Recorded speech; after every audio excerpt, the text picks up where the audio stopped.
Buenos días a todos. Vamos ahora a seguir adorando a nuestro Dios. Él es digno de nuestra adoración continua, permanente, aunque a veces, como sabemos, tú y yo no somos constantes en esto de vivir al lado de Dios. Aunque Él nos ha creado para ser felices a su lado y glorificarle, pero bueno, el Señor nos conoce, que está trabajando en nosotros. Es una bendición que estemos meditando sobre el libro de Hechos este año. Es un libro realmente fascinante porque nos da todo el comienzo de la iglesia cristiana, y estos días hemos estado viendo anteriormente con Manuel, vimos la venida del Espíritu Santo, como el Señor Jesucristo había prometido que era necesario que Él tuviera que padecer lo que padeció, pero tenía que dejar espacio para que viniera su Espíritu. Y hemos visto hace unos días que el Espíritu Santo llegó a un cierto punto de la historia y fue derramado sobre los apóstoles de Cristo, y allí comienza este desarrollo del cristianismo, del pueblo del nuevo pacto, y tú y yo somos parte de esta historia que la Escritura está narrando en Hechos. Hoy día nos va a tocar analizar el capítulo 2, cuando es predicado el primer sermón a los primeros creyentes del nuevo pacto.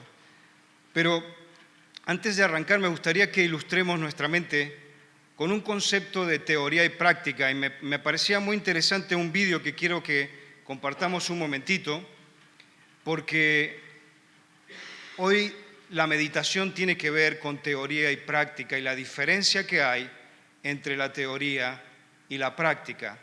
Así que si podemos ver un poco este vídeo, son 2 minutos, es un trabajo práctico que han hecho en un instituto de Inglaterra, y ahora lo comentamos, lo vemos y lo seguimos comentando.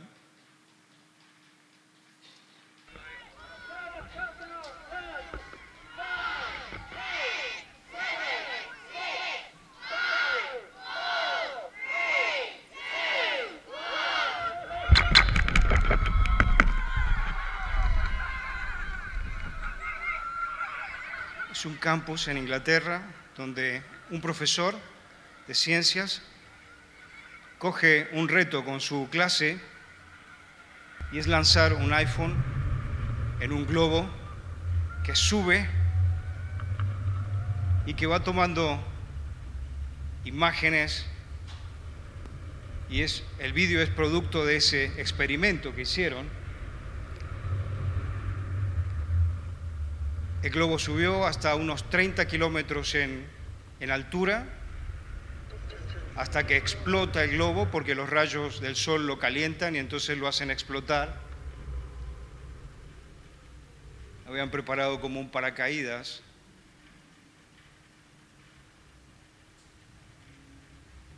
Y el teléfono después cae.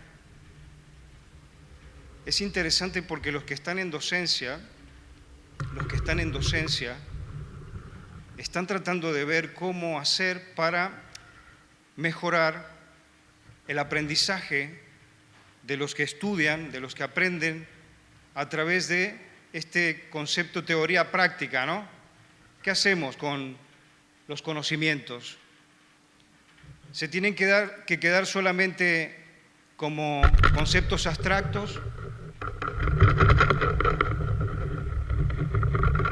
¿Cómo entra a tallar la experiencia cuando aprendemos cosas y cuando tenemos que aplicar lo que hemos aprendido?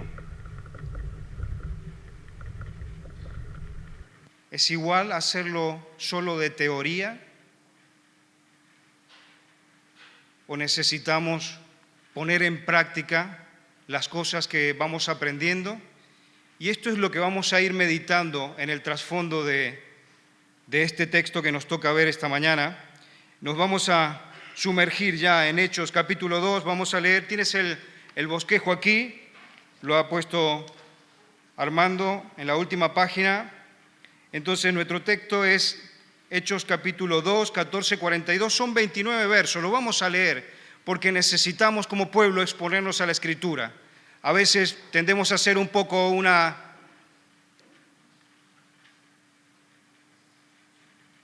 cortada del camino para llegar antes, pero ahora vamos a leer estos 29 versos que son importantes.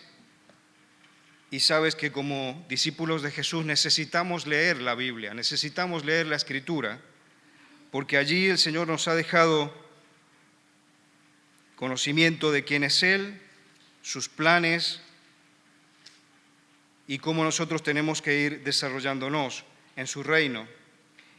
Y escribe así, Lucas, a partir del verso 14 dice: entonces Pedro, poniéndose en pie con los 11, alzó la voz y les habló diciendo: varones judíos y todos los que habitáis en Jerusalén, esto os sea notorio y oíd mis palabras, porque estos no están ebrios como vosotros suponéis, puesto que es la hora tercera del día.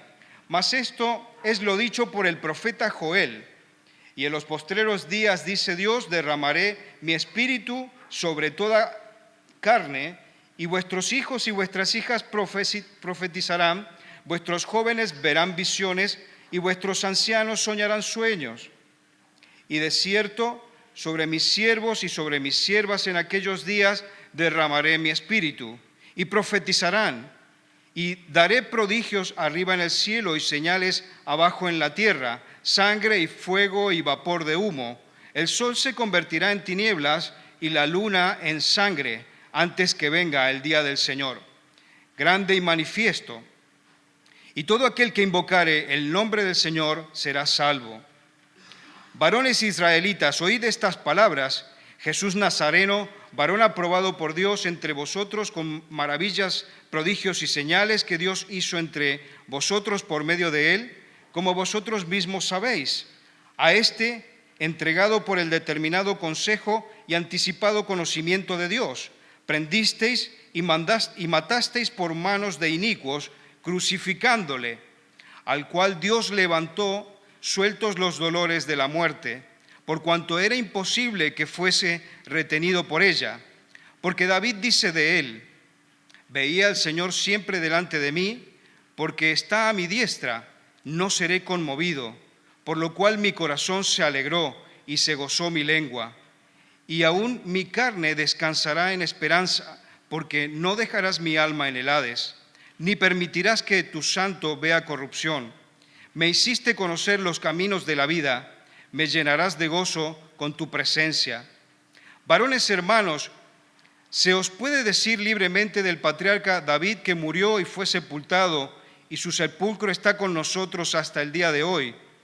Pero siendo profeta y sabiendo que con juramento Dios le había jurado de que su descendencia en cuanto a la carne levantaría al Cristo para que se sentase en su trono, viéndolo antes, habló de la resurrección de Cristo, que su alma no fue dejada en el Hades, ni su carne vio corrupción.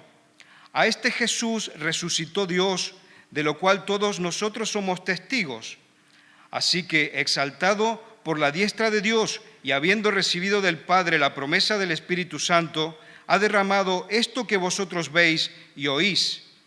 Porque David no subió a los cielos, pero él mismo dice: dijo el Señor a mi Señor, siéntate a mi diestra hasta que ponga a tus enemigos por estrado de tus pies.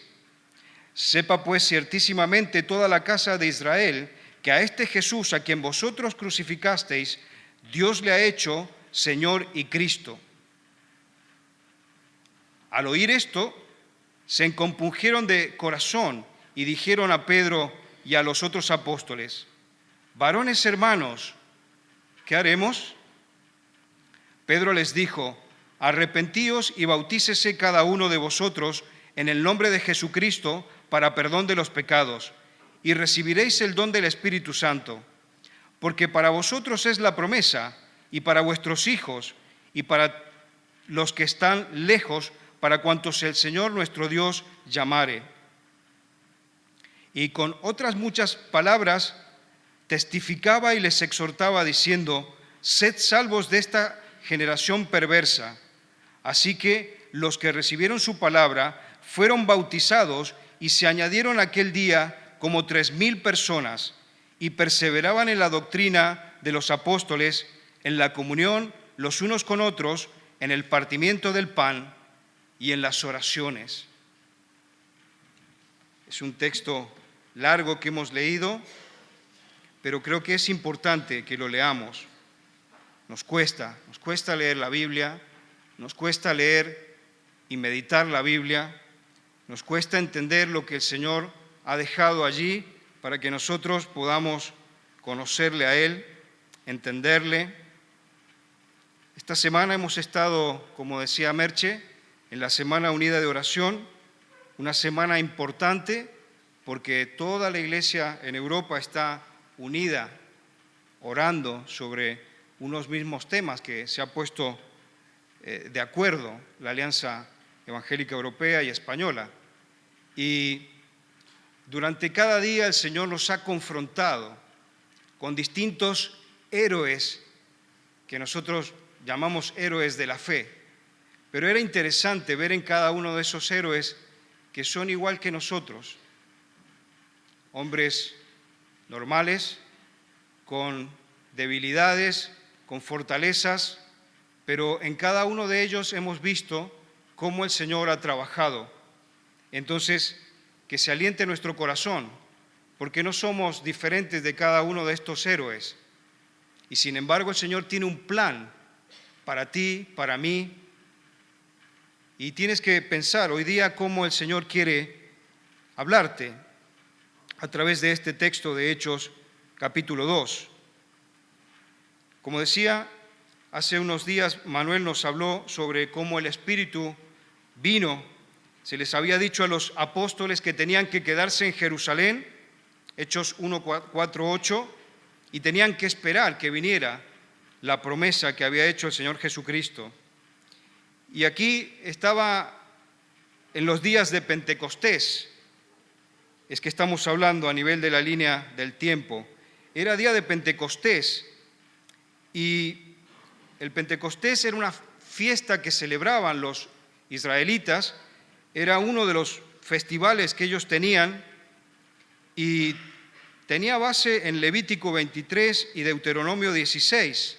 Originalmente ellos la llamaban la fiesta de las semanas y era una fiesta con la cual ellos terminaban el tiempo de cosecha y celebraban lo que el Señor les había bendecido.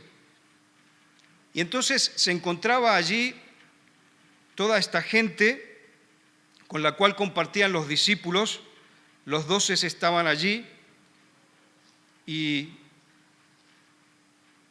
el contexto de la audiencia en la cual se encontraban es siempre interesante ver que era de gente muy diversa. Todo este auditorio que se había reunido allí era gente muy diversa, se cuentan más de 10 nacionalidades que estaban allí reunidos para escuchar del Señor. Era gente que buscaba sinceramente a Dios. En Hechos capítulo 2, del 8 al 10, nos describe cada una de estas nacionalidades y me impresiona siempre la tremenda diversidad que tiene nuestro Dios en sí mismo y la diversidad que tiene su creación y su pueblo no escapa. Aquí vemos esa diversidad en modo marcado. Y nos dice el texto que hemos leído que Pedro estaba allí con los 11 y a un cierto punto se pone de pie y se pone de pie con todos los apóstoles. Toma la palabra para dirigirse a todos los que se habían reunido allí por Pentecostés. También es interesante pensar que estaban allí en el templo de Jerusalén, porque algunos todavía piensan que estaban allí adentro de una casa como la del aposento alto, pero por lo que se entiende después, ¿no?, que son 3,000 y pico de personas que se van a convertir, no podían estar metidos en una casa tan pequeña. Y Pedro, como decía, se levanta allí, se pone en pie para tomar la palabra y quería hacer un paréntesis allí pensando en este apóstol, ¿no? Porque como decía antes en la introducción, los héroes de la fe que vemos en la Escritura no son mejores ni peores que tú, ni que yo. Y piensa ahora por un momento en este apóstol de Dios, de Cristo. Qué hombre más inestable. Lo recordaba en Mateo capítulo 16, cuando hace la gran confesión delante de Cristo. El Señor le pregunta a los discípulos: ¿vosotros quién decís que soy yo? Y Pedro sale allí y dice: eres el Cristo, el Hijo del Dios viviente. Pero lo vemos 10 capítulos más adelante en el Evangelio de Mateo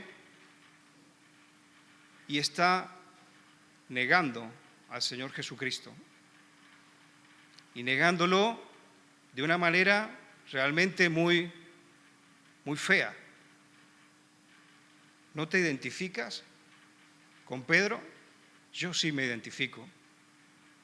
¿Cuántas veces declaramos delante de Dios proyectos, cosas, delante del Señor, y después terminamos como Él, negándole? Creo que es muy interesante que vayamos viendo la historia que el Señor nos ha dejado a través de estos santos hombres, ¿no? Que el Señor ha elegido para que a través de su vida nos dejen un testimonio de cómo es la relación de Dios con su pueblo. Pero ahora vemos que el Espíritu Santo ha descendido, el Espíritu Santo ha hecho una acción sobre Pedro y lo ha transformado. Y cuando lo vemos aquí en este pasaje, lo vemos firme, lo vemos animado, lo vemos valiente. Ya no hay temor, no hay dudas, se ha puesto en pie y está delante de los discípulos hablando a una multitud. Y todo esto es por la acción del Espíritu Santo en su vida. Y es el mismo Espíritu que está actuando en ti y en mí. Entonces, vuelvo de nuevo al vídeo que estábamos viendo, ¿no? ¿Cómo vamos a hacer para poner en práctica todo esto que el Señor nos va dando, nos va alimentando y a través del Espíritu va formando conciencia en cada uno de nosotros? Me iría preguntando, ¿cuáles son los frenos que se activan en mi mente y en mi corazón para evitar que yo pueda seguir desarrollándome como un discípulo, como una discípula de Cristo? Pedro explica a los apóstoles aquí, que los apóstoles no están ebrios, porque algunos decían están borrachos, están llenos de mosto. Pero él empieza a explicar y dice: estos no están ebrios, sino que se está cumpliendo la profecía de Joel. Joel, un profeta del Antiguo Testamento, había hecho una profecía que en los últimos tiempos el Espíritu de Dios se iba a derramar, y esto es lo que estaban viviendo ellos en ese momento. Y me parece también algo interesante para hablar de la autoridad de la Escritura, porque aquí Pedro, con la acción del Espíritu en su mente, está citando a un profeta del Antiguo Testamento. Es importante la autoridad de la Escritura. Hay hermanos en la iglesia evangélica que deciden no leer el Antiguo Testamento, porque dicen: no, solamente hay que leer el Nuevo Pacto, lo antiguo ya pasó. No es verdad. La Escritura es como una biblioteca con 66 libros que el Señor ha formado a través de toda su historia, y cada uno tiene unos objetivos que tú y yo podemos aprovechar. Y aquí Pedro está poniendo en valor una profecía antigua de Joel que está explicando lo que ellos están viviendo. Y así como esta profecía, leía algunos enlaces de que la Escritura tiene un montón de profecías que se han venido cumpliendo a través de la historia cercana y no tan cercana.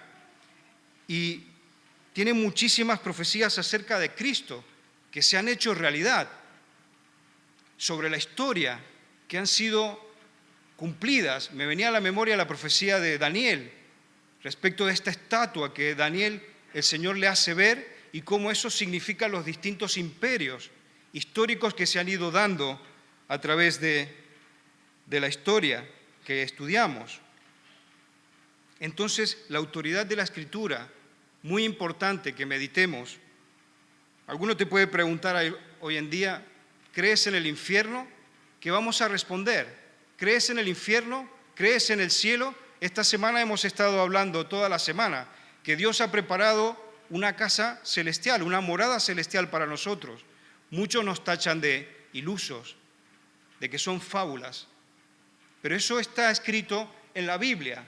Es una promesa que el Señor nos ha hecho. ¿Cómo está en tu corazón esto? ¿Es real? Y si vas sumando muchas cosas que Dios ha puesto aquí en la Escritura, y cuando hacemos las cuentas con esto, ¿a qué punto estamos? Es interesante que veamos un poquito la estructura de este primer sermón que Pedro compartió. Los que estudian teología, ¿no? Un poco el bosquejo que él hizo para dirigirse a esa multitud.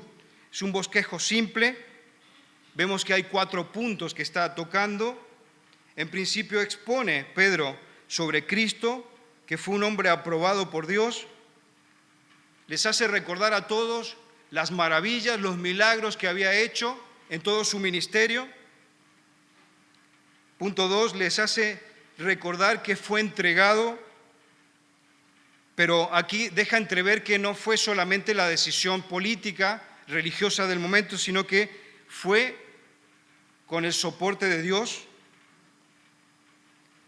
Punto 3 dice, ustedes lo prendieron, lo mataron crucificándole. Les hace recordar la responsabilidad como pueblo, porque yo seguramente que allí en esa gente que estaba reunida, muchos estaban unos días antes gritando, crucifícale, crucifícale. Pero creo que el punto sobre el cual más invirtió tiempo es sobre el hecho de que Dios levantó a Jesús de los muertos. Ese es el punto más incisivo del mensaje de Pedro. Y claro, la audiencia, como decía, ¿no?, ya había aceptado antes que eran responsables de que Cristo había sido crucificado. Pero entonces el énfasis en este cuarto punto, ¿no?, de que Cristo ha resucitado, viene conectado con el testimonio de David, que ellos aceptaban y respetaban mucho como un antepasado, como un líder que el Señor había levantado en medio de ellos. Y entonces conectan Hechos 2:30, ¿no?, la resurrección de Cristo con lo que había testificado David acerca del Mesías. Entonces hay evidencia de esa resurrección, está el testimonio de David que refrenda lo que ha sucedido, y ellos mismos están comentando que han visto y que se han juntado y han hablado con Jesús. Su testimonio personal que están compartiendo como testigos oculares de haber visto a Jesús, que ha salido de la tumba y que ha sido levantado al trono de Dios. Y también estaban viendo el poder que había sido derramado en ellos al haber sido empoderados por la presencia del Espíritu Santo en esos días.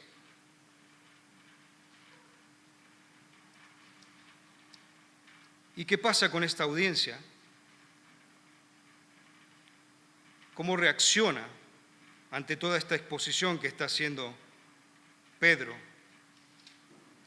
En el verso 36 notamos algo que en mi profesión se llama el cierre del silencio. Cuando tú hablas a un cliente, le has dado una oferta y entonces te paras y dices, me quedo callado. Y el primero que habla, pierde. Pedro se ha callado, hace una pausa. Y aquí me impresionó, porque este silencio viene seguido por una reacción, verso 37. Al oír esto, se compungieron de corazón y dijeron a Pedro y a los otros apóstoles: varones hermanos, ¿qué haremos? Notemos el silencio y la pausa que había hecho Pedro, pero aquí notamos la acción del Espíritu que está trabajando en el corazón de la gente. Y eso, porque no había hecho ningún estímulo Pedro para sacar esa reacción de parte de sus interlocutores, no, él solamente había hecho una pausa de silencio. Y sin embargo vemos que aquí el texto dice que el Espíritu Santo los compunge. Y si vemos la definición de lo que es compungir, dice que sintieron una pena profunda por algo que habían hecho mal. El Espíritu Santo les hizo recordar lo que habían estado haciendo en esos días. Y por eso inmediatamente surge esta pregunta, ¿no?, que es natural: ¿qué haremos? Y la respuesta de Pedro no se deja esperar.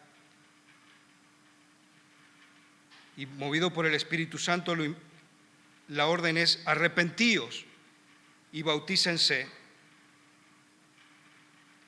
El arrepentimiento también tiene que ver contigo y conmigo, porque es importante que esto que compartimos cada domingo no sea solamente una lección de historia, sino que tú veas y yo pueda ver qué tiene que ver contigo, cómo conecta contigo este texto que estamos analizando. Arrepentíos y bautícense. Muchos de nosotros nos hemos bautizado, algunos no. Es un mandato del Señor. Si tú has creído en Cristo con una fe sincera, el Señor dice que tenemos que bautizarnos. Es un símbolo como creyentes donde vamos a expresar nuestro testimonio de que hemos creído en Cristo. Pero el paso previo es el arrepentimiento. Es una palabra que Cristo utilizó muchísimo en su ministerio. Juan el Bautista también: arrepentíos, el reino de los cielos se ha acercado, arrepentíos. ¿Qué es esto del arrepentimiento? ¿Y qué tiene que ver con estos y con nosotros? Se refiere a un cambio de mentalidad. Se refiere a un cambio de mentalidad, a un cambio de ideas. Se refiere a en la práctica, ¿no? Hagamos un ejercicio práctico. Es como que yo voy caminando en una dirección así, me doy cuenta que voy a un rumbo equivocado y pego la vuelta y doy sentido a mis pasos hacia otro lado. Ese es el arrepentimiento y es lo que está pasando aquí. Ellos esperaban como pueblo un Mesías que era en su mente un monarca que el Señor iba a enviar para restaurar la monarquía en Israel. Y por lo tanto no habían aceptado y habían rechazado a Cristo. Por más que habían visto tantos milagros, tantas señales que Jesús había hecho, pero ellos lo habían rechazado porque en su mente tenían ese concepto. Esperaban a un rey con un caballo blanco, quizás como un emperador, cuando entraba en las ciudades a conquistar. Entonces, eso era una idea errada y el Señor les está haciendo ver aquí que tienen que arrepentirse de eso, que tienen que mirar a Cristo con otro prisma, con otra óptica. Y entonces, si tú y yo ya lo hemos hecho, ¿por qué el Señor nos quiere hablar hoy día sobre este arrepentimiento? Tú me puedes decir: este hermano, ¿qué le pasa? Se le van las neuronas, ¿no? Si yo ya me he arrepentido, si yo ya he aceptado a Cristo.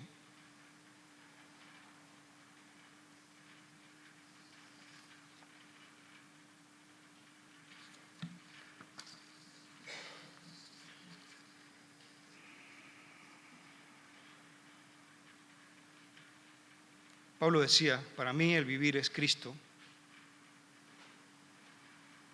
y para ti y para mí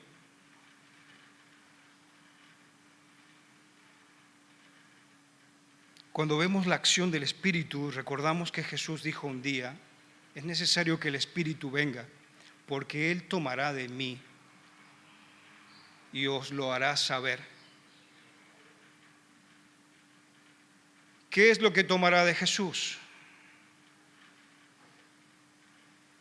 La paz de Cristo.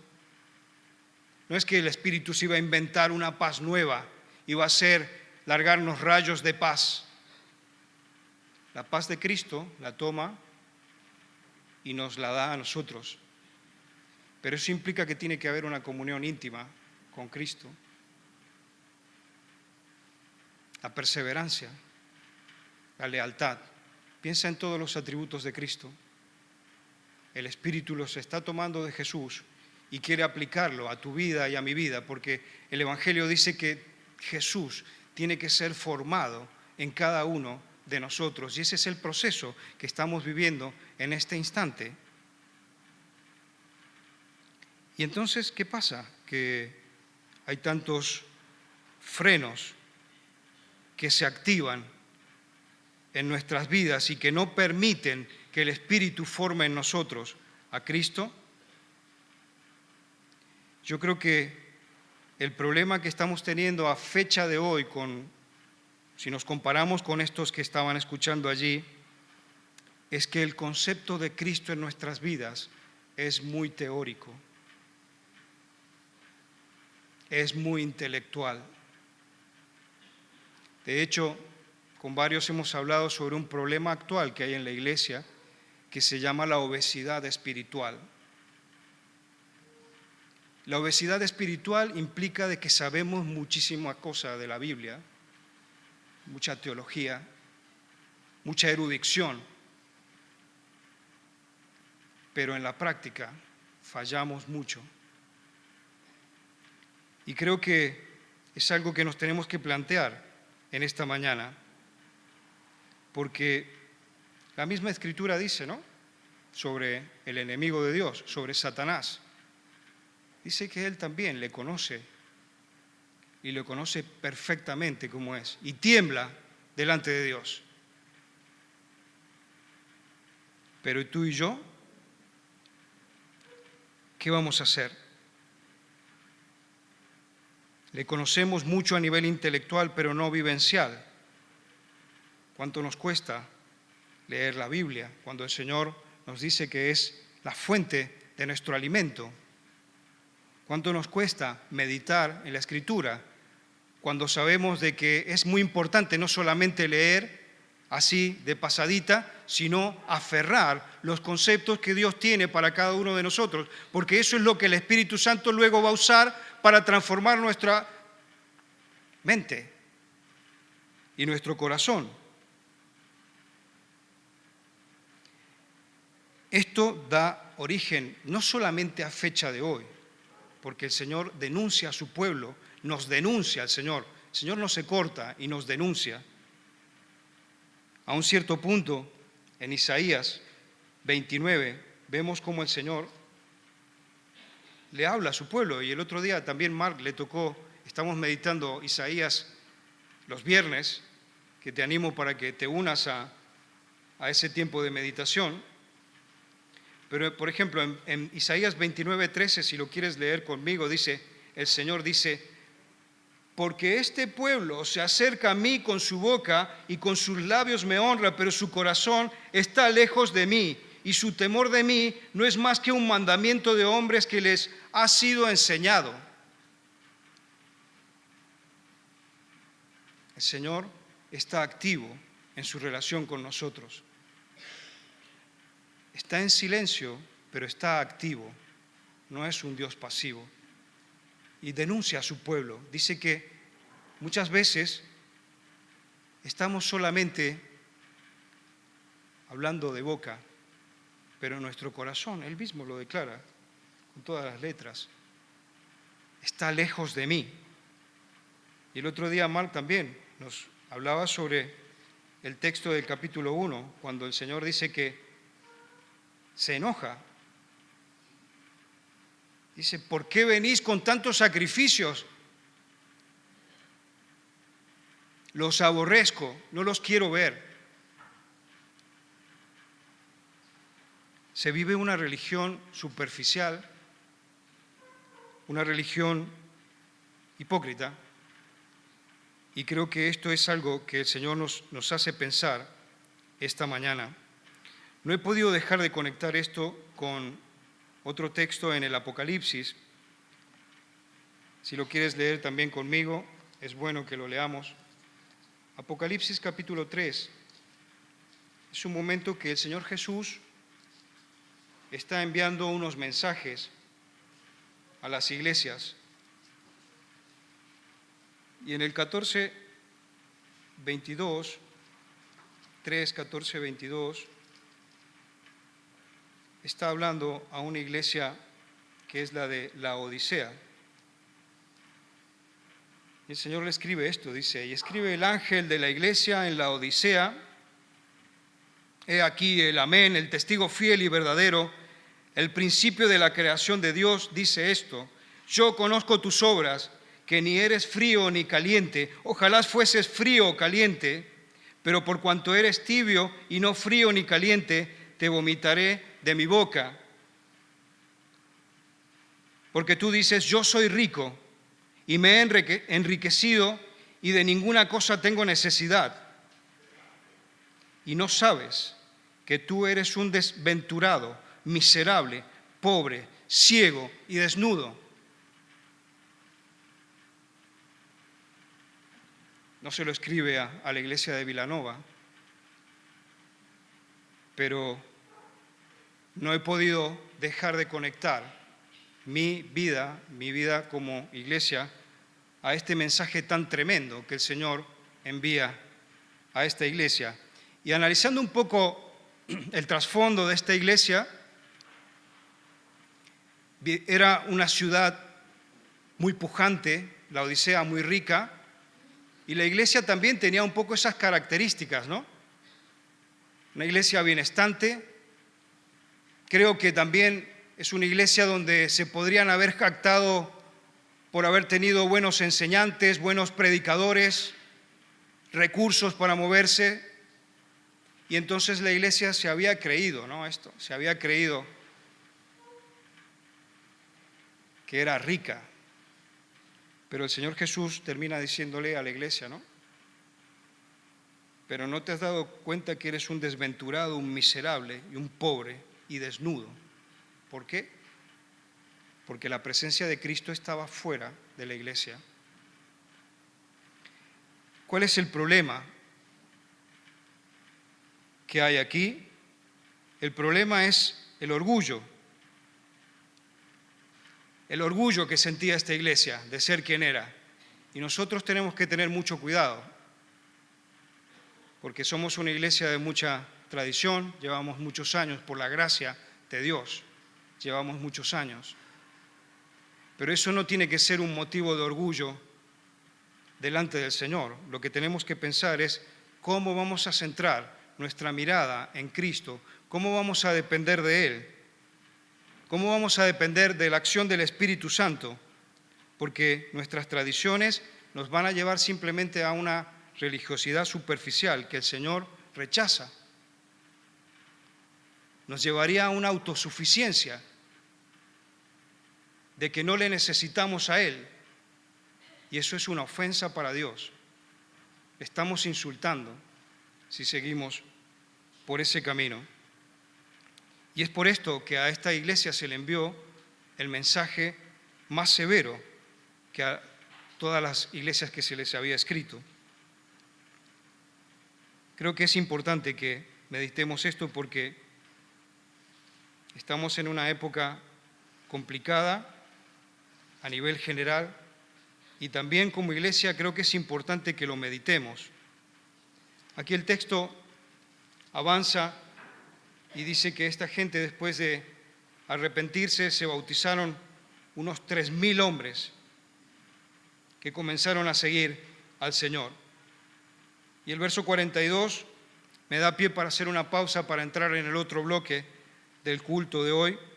Y dice que estos arrepentidos, sinceros, perseverantes, dice, perseveraban en la doctrina de los apóstoles, en la comunión unos con otros, en el partimiento del pan y en las oraciones.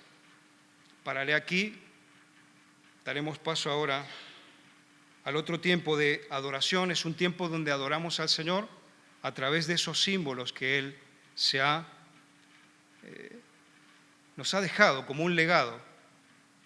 Pero por favor piensa en la necesidad que tenemos de poner en práctica todo lo que la Escritura nos enseña. Analiza cuáles son los frenos, qué son aquellas cosas que no te permiten aplicar tu dedicación a desarrollarte como un discípulo, como una discípula de Jesús. ¿No lees la Escritura? Alerta.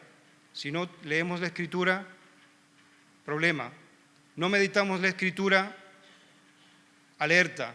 Hay problemas. Tenemos inconvenientes para la comunión. Esta semana tuvimos una baja asistencia de muchos a los encuentros. Era un momento especial, una semana del año donde todos estábamos invitados a tener comunión fraterna, porque es buena la comunión, es una disciplina del discípulo, donde estamos unos con otros, nos vemos, nos alentamos. ¿Qué pasa? Que trabajamos, yo lo sé que trabajamos, sé que llevamos una agenda intensa, pero lo mismo, podríamos haber hecho de arreglar la agenda de manera de participar al menos un día. Esto lo comparto yo y los otros líderes también lo estaban compartiendo.